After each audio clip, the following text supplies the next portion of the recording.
the internet, someone is always watching. You have an audience for every picture you post, every joke you tweet, every TikTok dance you absolutely kill.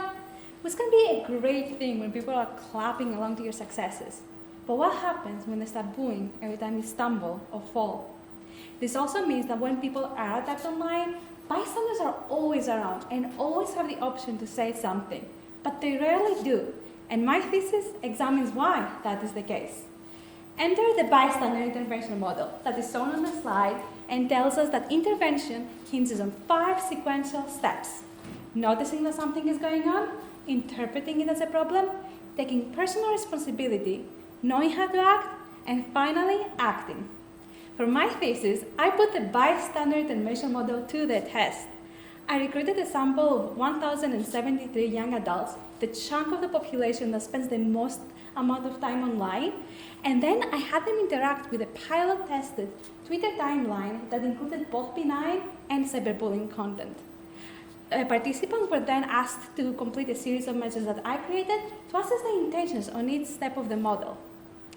I found that, similar to face-to-face bullying, interpreting the situation as a problem and taking personal responsibility increased the chances of taking action, as shown by the green lines on the slide. However, knowing what to do had no relationship with taking action. This could be because, at least in my sample, participants had a pretty clear idea about what they wanted to say or how they wanted to interact with the situation.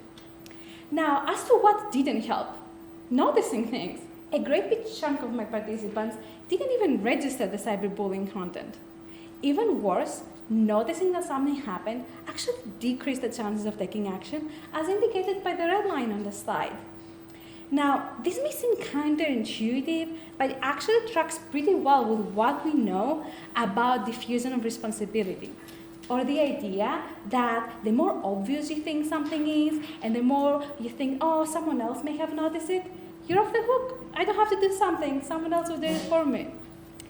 If you were to take away one single thing from my thesis, is that the pipeline of helping in cyberbullying is pretty leaky, and it's up to all of us to change that. So next time you do notice some cyberbullying content, even if you think that someone else has probably already said something, I urge you to take that step and take action, because chances are you're going to have a far greater impact than you think you will. Thank you.